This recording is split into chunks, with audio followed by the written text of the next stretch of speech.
Welcome to the Juice Box with Juice Springsteen, covering the week that was in professional wrestling.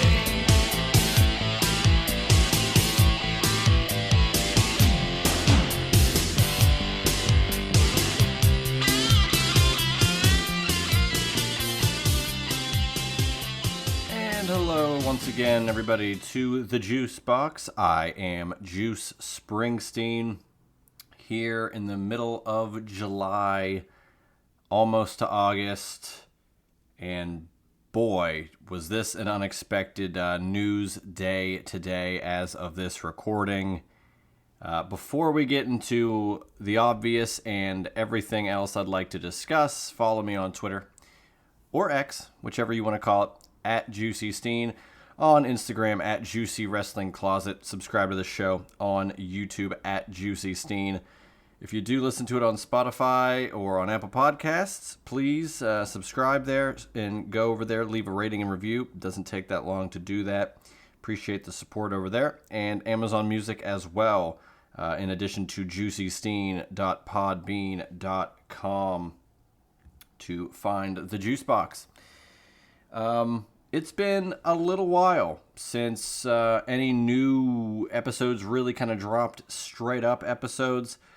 I was in Dallas. We had Main Event Maniacs. We had the SIP series featuring Adrian Hernandez, which if you haven't checked out that interview, I highly recommend you do so. It's on the YouTube page, full-fledged video interview with Adrian Hernandez, who runs Unlikely with Adrian Hernandez, the interview site there where, you know, he's interviewed countless pro wrestlers, including Steve Austin among some of the top guys and girls that he's interviewed. But great interview with him.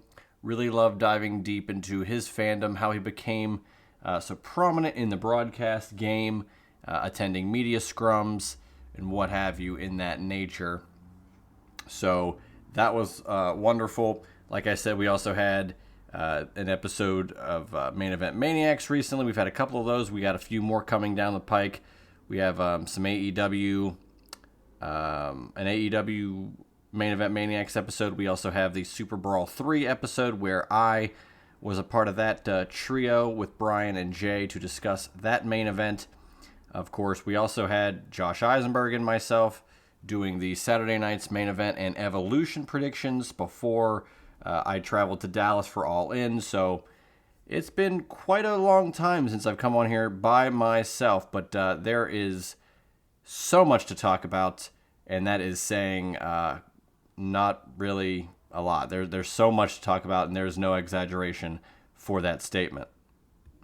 I would be remiss if I didn't discuss what, you know, the biggest news arguably of the year in pro wrestling. These types of things always will happen. Mother Nature and Father Time and everything that is above our control here as humans is undefeated.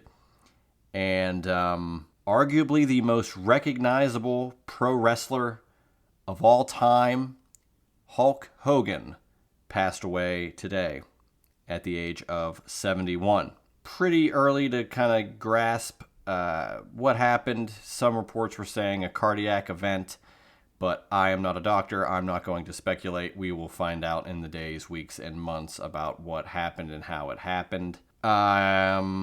This is an interesting one. This is a huge death for sure. This is, Hulk Hogan is, again, the most recognizable pro wrestler of all time. I would say that if you talked to anybody, pro wrestling fan or not, and you said, could you name me one pro wrestler, Hulk Hogan would most likely be that answer, no matter who you are. Whatever walk of life you are, that's the answer you're probably going to get, and rightfully so. And we'll talk about the career here in a moment. I would be remiss if I didn't bring up that, you know, in quite eerie, poetic, however you'd like to look at it. Passing away 10 years, at least around the time, if not directly, of the day that the racial slurs and quite honestly just the horrific things that Hulk Hogan said on video were released to the public. And from that day forward, his image was tarnished. WWE cut ties with him rather quickly. Things were never really the same with Hogan. And I'm not going to get into any political thing with him either, but he was at the Republican National Convention recently. So he's been promoting Real American Beer. He's got the Real American Wrestling Federation. It's the amateur wrestling venture him and Eric Bischoff are pursuing. That is still evidently slated to run next month, at the end of next month. So we'll see how that continues, if it does. Eric Bischoff made it seem that it would. But at this point, it's kind of tough to see anything go forward if Hogan's name was attached to it, or depending on how much he had involvement with it. But I will never condone what Hogan said. I think it was ridiculous. It was disgusting. And I felt that he could have had a lot more support over the last 10 years of his life, now that we can look at it that way, had he just apologized. Had Hogan just made amends the right way. Unfortunately, it does not seem that he did that. It seems that he made it apparent that he was sorry that he was caught. And that's what you should be concerned with. And not necessarily the content of what happened, but how it happened. It never should have happened. And be that as it may, a tarnished legacy, the last 10 years of his life, very polarizing in the pro wrestling community. And that's really all I'll say about that. I do think that that part of it is sad that this is how we're discussing him. Only in the sense that this was preventable. Terry Bollea, the man, Hulk Hogan, the persona, this could have been preventable. He could have made amends and, tried to flip the script on an incredibly erroneous decision that he made, conscious decision that he made, but he didn't. And you get a lot of mixed feelings today when he passes away, which it shouldn't have been that way, but it is what it is. And it is unfortunate, but, you make the bed, you lie in it. And there's really not much else I can touch on with that subject in particular. I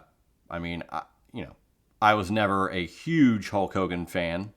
And then, seeing the stuff outside the ring made me realize, like, man, he's really not everything he used to say he was, He's really not backing up that image very well. And it doesn't mean that I'm going to celebrate a man's death, though. I'm not going to do that. I'm just going to see it how I see it. And, with that being said, I'd like to touch on his pro wrestling career, as you cannot talk about pro wrestling without talking about Hulk Hogan. So, coming into the AWA, getting out of the AWA into WWF, and slowly but surely building upon this larger-than-life character, Hulkamania, which grew into such a event and name and brand that it sustained a status well before WrestleMania was conceived in 1985. And being a part of the first WrestleMania with Mr. T, elevating that event at Madison Square Garden to the heights it got, headlining WrestleMania 2 with King Kong Bundy was also a huge step forward. And then, of course, WrestleMania 3, Pontiac Silverdome, defeating Andre the Giant, really proving to the world that pro wrestling could be viewed as a stadium event, an event that, however you want to look at it, 70, 80, 90,000 people could go and pay money to see this type of event. Hulk Hogan was at the forefront of that. He was at the forefront of the boom of the 1980s pro wrestling boom. And as he continued to headline WrestleManias 4, 5, 6, 7, 8, and even snuck in WrestleMania 9, it's really tough to separate Hulk Hogan from WrestleMania, but they did. And WrestleMania 10 came and went, and Hulk Hogan was not a part of it. Yet, Hogan went to WCW. Eric Bischoff found an opportunity, seized the opportunity, and put forth Hogan versus Flair, Bash at the Beach 94, a match that should have happened at WrestleMania 8, but didn't. And it put WCW at a higher echelon than they'd ever reached before. And you had Shaq there, you had your Muhammad Ali, a lot of dignitaries, Hank Aaron. Bash at the Beach 94 changed everything for WCW. You know, you go into 95, and as bad as a lot of fans will say that year was across the board in pro wrestling, WCW turned a profit in that year, and Hulk Hogan is absolutely a large portion as to why that is. The following year, 1996, which is crazy that we are less than a year away from 30 years of Bash at the Beach 96, Hulk Hogan does the unthinkable, turns heel, joins up with Hall and Nash, becomes the NWO, and again changes pro wrestling forever to lead into the 90s wrestling boom, which is pretty damn impressive. Risking what he thought was an untouchable likeness as a babyface. What's going to happen with the kids and the fans that have adored me for so long? If I turn bad guy, how is that going to affect me in my career? Well, it made him a bigger star. I will stand by this. Hulk Hogan is the greatest babyface and greatest heel in the history of professional wrestling. I think that's unquestionable. Now, the heel part doesn't happen without the babyface part, so take that with what you will. But, I mean, the shift, WrestleMania 3 and Bash at the Beach 96, two events that they're 9 years apart, yet just elevated pro wrestling to a level that we never thought we would see twice. Guaranteed contracts, that doesn't work for me, brother, Vince Russo. A lot of bumps in the road as WCW neared its end. But then, lo and behold, WWF comes calling. You get the NWO and WWF. You get arguably one of the greatest WrestleMania matches of all time, The Rock versus Hulk Hogan, WrestleMania 18 in Toronto. And the crowd came unglued for Hogan, even though he was portrayed as the bad guy in the match. An amazing moment there. Winning the world title again in 2002. Having an amazing match with Vince McMahon at Mania 19 the following year. Having a great comeback as, it's real American, I guess, lack of a better term, the red and yellow. WrestleMania 21. Having a match with Shawn Michaels at SummerSlam 05. A match with Orton at SummerSlam 06. And just kind of keeping his name out there. Of course, the Silverdome, Superdome gaffe that happened at WrestleMania 30, which was, right about a year before the tape leaked of the horrific things that he said. So, WrestleMania 30 was almost a catalyst for, man, things are just not the same with Hogan anymore. But all that being said, I was very fortunate to meet Hulk Hogan, and I have no shame in saying that. I think it was 2016 at Total Sports Enterprises. It was myself and Justin LeBar, friend of the show.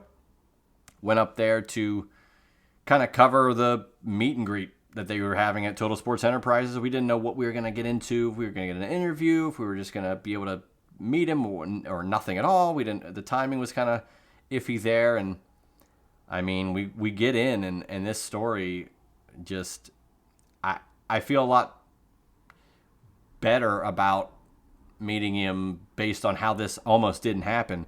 We got in to this event, and the event was kind of over, and it was myself and LeBar, and they were like, hey, like these guys are last. Like after this, we're done. No more meeting anybody. And we were the last two people to go. LeBar got a photo with him, and then I got a photo with him.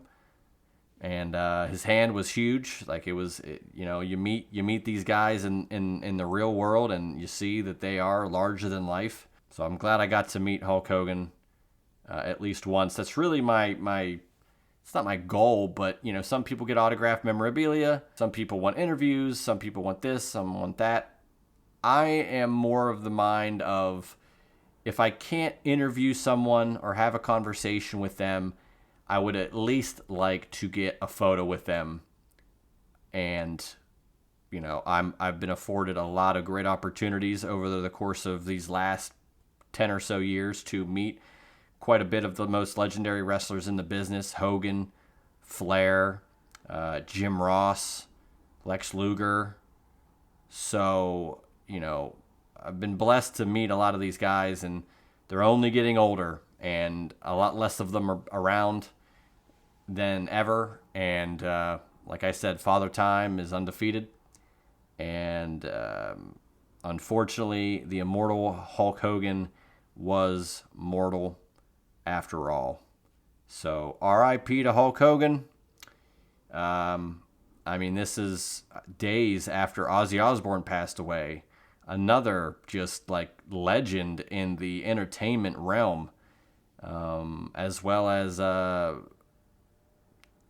Malcolm Warner from the Cosby Show, among other things. Theo Huxtable. They do say death comes in threes, and those are three just major blows to the entertainment industry. And two of them in their 70s, one was in their 50s. Just it's just tough, but the show must go on, and I'm curious to see how they handle the passing of Hogan with SmackDown tomorrow, or I guess I am recording this on Thursday, but airing it tomorrow, so tonight, and then on Raw, I'm sure they'll do something else as well. But he was a legend. He will always be a legend, and for his wrestling contributions, I think Hulk Hogan would absolutely deserve to be on the pro wrestling Mount Rushmore. And that's really all I can say that is more definitive than anything else. I doubt anybody could make a case that Hogan couldn't be on the Mount Rushmore in any sense. The rest of the pieces may fall. I mean, you could put Austin in there, you could put Flair in there, you could put Hogan in there. Hogan's not leaving it. And that's just how I feel.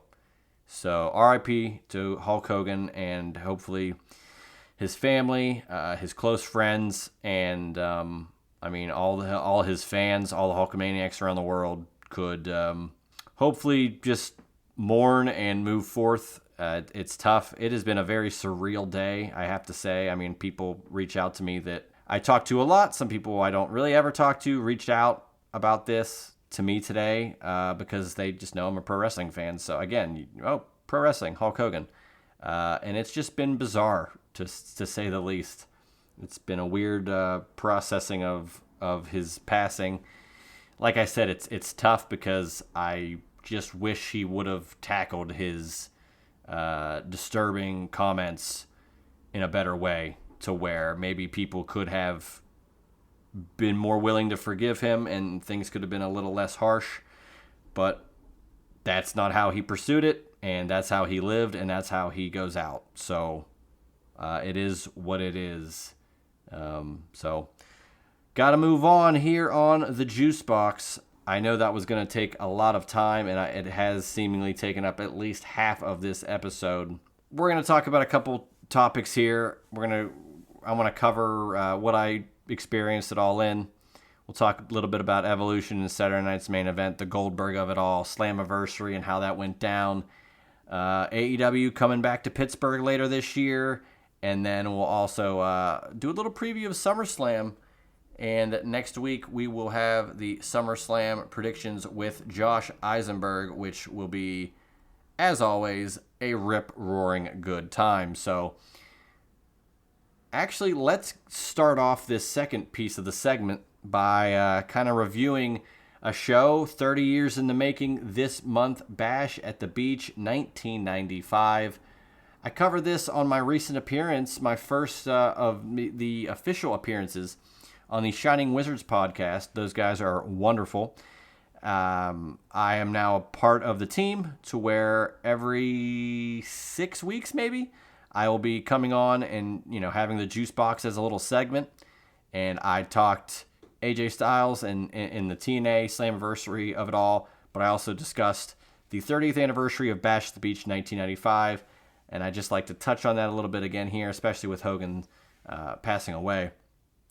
Hell of a show, unique venue, outdoors on a beach in July, Huntington Beach, California.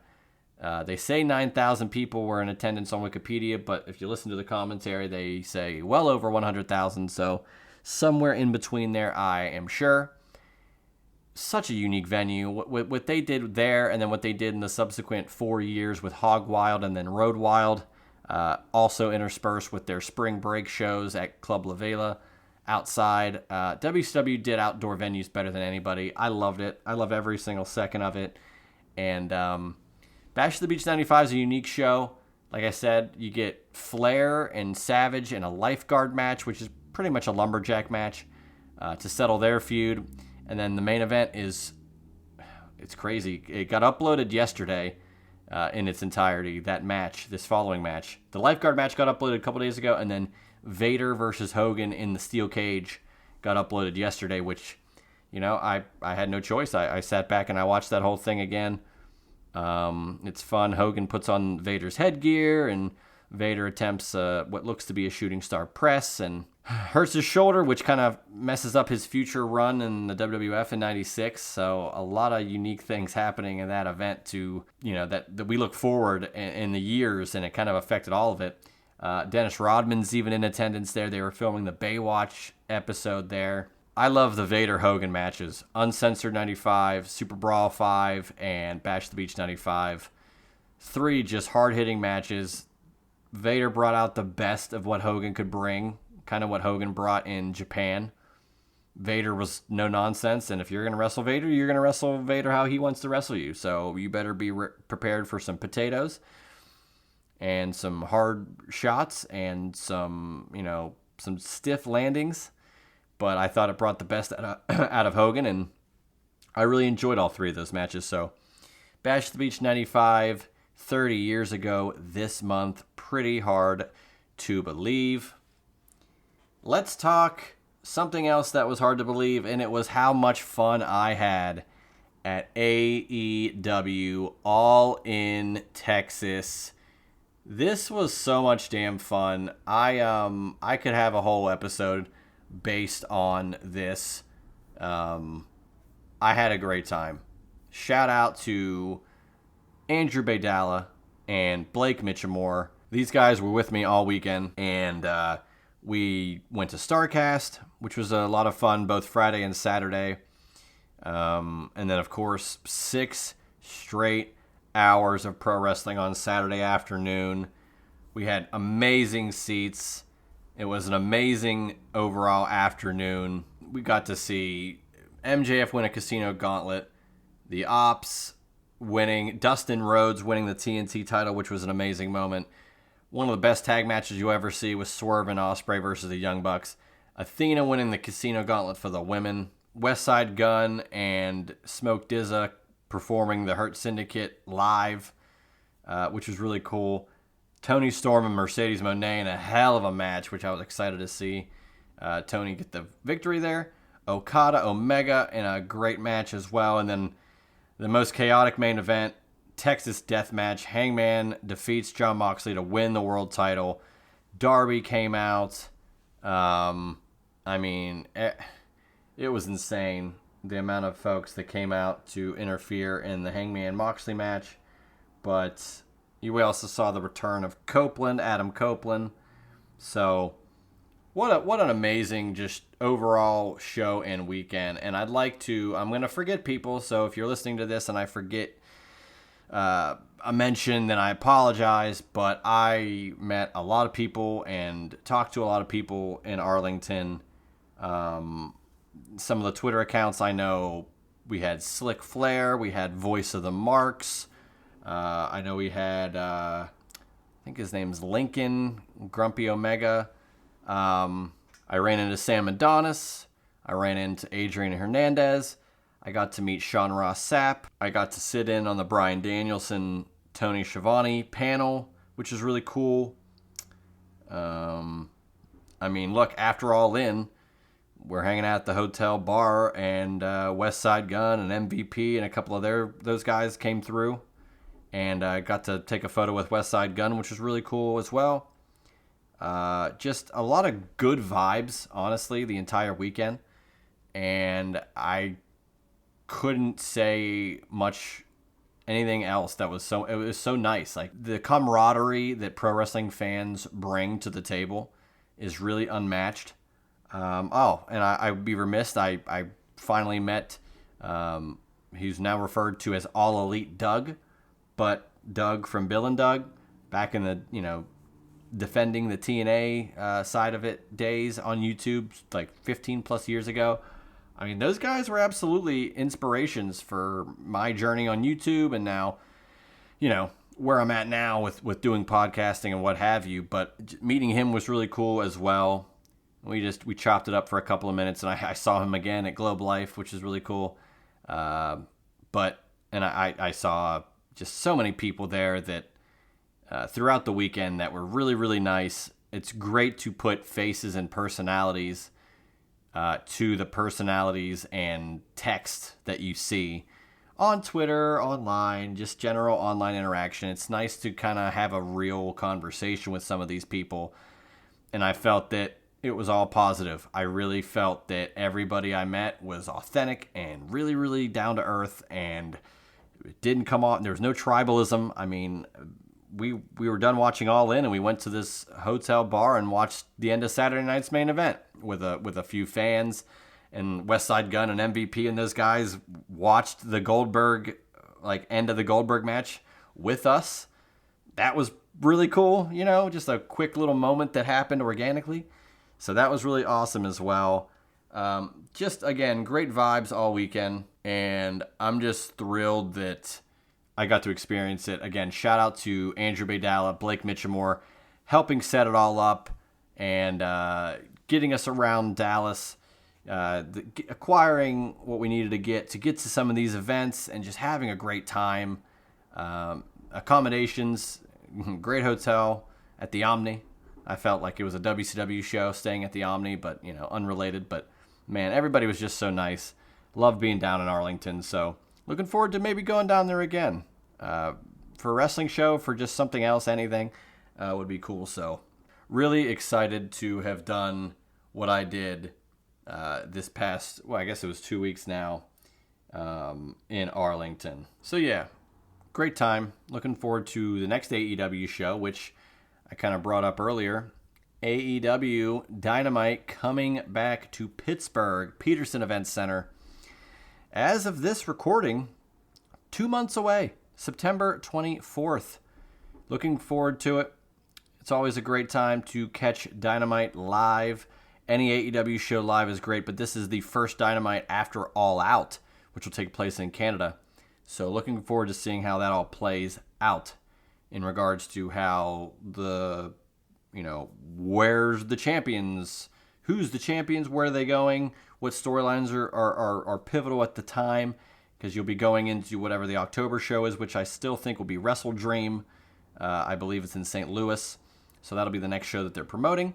But AEW coming back to Pittsburgh, always a great time. I'm looking forward to seeing some great action there, and hanging out with probably some of the folks from Wrestling Nation, as they are always down for a great time as AEW comes to town. I'd like to talk about a little bit of what happened the same weekend, Saturday night's main event and Evolution. Hey, like I said, I got to see Goldberg's final match with West Side Gun and MVP and Smoke Dizza, some of those guys. Really, really cool to watch that match. I can't believe it took 14 minutes. I like Doug Dillinger being involved. I like that the cat was involved in the entrance. It was really cool. DDP was also there. And I like that Gunther won. And I'm going to say this. I said this on the Shining Wizards show, and I'm going to stand on the same sentiment now. I think Goldberg should be grateful that everything happened like it did. I think it's a little short-sighted of him to assume that the NBC feed would not cut directly at 11 or whenever it was going to go off the air. Like, it was never going to give extra time. It's not on Peacock. It's not on USA or cable. It's on NBC. Beep, beep, beep. And they cut it when they cut it. I said cut it. So for Goldberg to assume that they could just give him all the time in the world for his last little thank you and goodbye with all the friends and family in the ring and the folks in Atlanta, hometown for him. I get his frustrations, but to me, it's like, well, you should have had a 10-minute match and maybe you could have got 5 minutes to talk. Or just don't assume that you're going to get all that whenever everything else is set up for you. And he seemed like there was a lot of sour grapes after that. So it's kind of unfortunate, but at least he got the final match. Like, at least he got to go out in Atlanta. I can't feel too bad for him, to be honest. I mean, he's gotten this opportunity, and they gave him a lot of great stuff to work with. And if he felt it wasn't enough, then that's on him. But I felt that it was pretty cool the way they send him off. So even if it got cut off, I mean, they still showed the full video on their social media. So no harm, no foul to me. I mean, we still got to see it. So it is what it is. But and then Evolution, I got home Sunday night after a long day at the airport in Dallas, but I did make it back and watched the last couple of matches of Evolution. One hell of a PLE. Man, people have wanted, including yours truly, an Evolution 2 PLE since 2018, since the first one. Like, now the talent's at such a high level and there's a loaded roster. Let's do another one. And it did not disappoint. It was riveting TV, a lot of great matches, and we got a cash in to close out the show. Naomi is your new champion. I loved everything about it, and I'm happy that they pulled it off like they did. I was kind of skeptical that they couldn't have just put it on the week before on the 5th, but they loaded it up, counter-programming. That's the new buzzword here in the IWC. But, hey, it is what it is. If they're counter-programming, then they know that people will be watching your show. So it's kind of a testament to that. Just put on a good show. And AEW put on All In, and it was a wonderful show. WWE had Saturday Night's Main Event and Great American Bash, and that was, it was okay. Evolution was great, though. So 2 separate days, 2 great shows. I felt that everybody, if you're a wrestling fan, won for sure. Speaking of winning, a lot of the fans won when they tuned into Slammiversary this past weekend to see AJ Styles. He was teased, and then he was officially announced, and it moved quite a few tickets as we got closer to the show from the UBS Arena on Long Island. And damn, Leon Slater wins the X Division Championship against Moose in a great match. And then you hear the classic AJ Styles music hit, and the fans popped huge. They were singing the song. I know AJ had said on Chris Van Vliet that he didn't like the song or whatever, but I don't know how you could assume that it was not going to get the reaction it did. And I'm sure he was thrilled that he's kind of, all right, they can do the song. I'm cool with it, And I'm hopeful we get one more match with AJ Styles at Bound for Glory in a TNA ring, but that remains to be seen. But whether it's against Leon Slater or if it's just a one-off against someone else they can come up with, I'm here for it, because AJ Styles is TNA, and it would you want to talk Goldberg poetic, leaving his boots in the ring in Atlanta. This is AJ Styles getting one more match in TNA would be just a great way to close the door on that portion of his career before he ultimately continues and gets to the end of his all throughout career, with WWE or if it's in AEW, wherever it may be, even in New Japan. I think AJ should have that match in TNA before he concludes his actual wrestling career. So we'll see what happens, but anything can happen in the World Wrestling Federation. And speaking of the World Wrestling Federation, let's do a little preview of SummerSlam in New York City. Actually, it's not. It's in New Jersey. MetLife Stadium, East Rutherford, New Jersey. This is a stadium where WrestleMania 35 took place 2019, and the main event started after midnight. So I'm glad that now we're in the 2-night show era, and we're going to get SummerSlam for 2 nights for the first time ever. We have quite a few matches already set up. Now, this is 2 nights. We don't know what night anything is outside of probably Cena Cody, which will more than likely be the final match on Sunday. But I'm going to go over these matches, and next week you will get yours truly and Josh Eisenberg settling in for a prediction show, as we always do right here on the Juice Box. But we've got Roman Reigns and Jey Uso versus Braun Breaker and Bronson Reed in a tag match with Paul Heyman, of course. And I would be remiss if I didn't mention Saturday night's main event with Seth Rollins either getting injured on the same knee that he's had problems with and tweaking it, or something worse, or it's a work, or they don't know how long it's going to be, but because he's got the briefcase for Money in the Bank, he can rehab, and whenever he comes back, he can just cash in then, as long as it's within a year. I hope Seth just stays off TV until he cashes in. Whether he's rehabbing or not, cash in, and that's when I want you to come back. So we'll find out if it's a work at SummerSlam, because if Punk is close to winning the world title or wins the world title, I would not be shocked if Seth Rollins cashes in and ruins it, or attempts to ruin it, or prevents him from even winning it at all. So we'll see. So that tag match will be pretty cool. Roman and Jey versus Braun and Bronson. IC title on the line. Dominic Mysterio versus AJ Styles. A match that should have happened at Night of Champions. It did not. I'm looking forward to this. AJ and Dom probably going to tear the house down. Not sure where we're going to land on predictions just yet, but we'll save that for next week with me and Josh.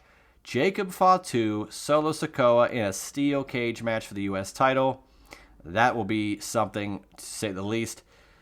Raquel Rodriguez and Roxanne Perez taking on Alexa Bliss and Charlotte Flair. One of my favorite new tag teams just on the scene right now. I love that they're a thing. They're playing the MJF Adam Cole thing really, really well, where it's like big sis, little sis, and I'm annoyed, but you're still my partner, so okay. I love that dynamic, and I can't wait to see where that goes. Becky Lynch versus Lyra Valkyria, no DQ, no countout, last chance match for the women's IC title, and if Lynch wins, Lyra can no longer challenge for the title as long as Becky is champion. Triple threat for the women's world title, Io Sky, Rhea Ripley, and the new champion, Naomi. I have a feeling that could steal the entire weekend in regards to match quality. CM Punk versus Gunther for the World Heavyweight Championship. A world title match for CM Punk. After all these years, it'll be very interesting to see what happens. Like I said, Seth Rollins is still looming in the background wherever he may be, work or not.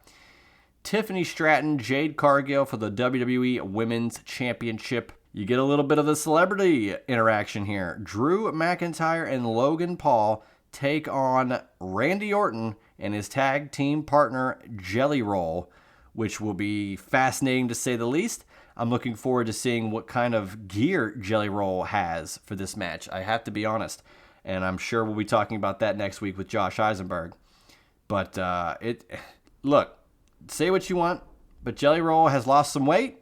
However he got that to happen is knowledge to him, but good on him. He still had to work at it, and I'm looking forward to seeing what he's got.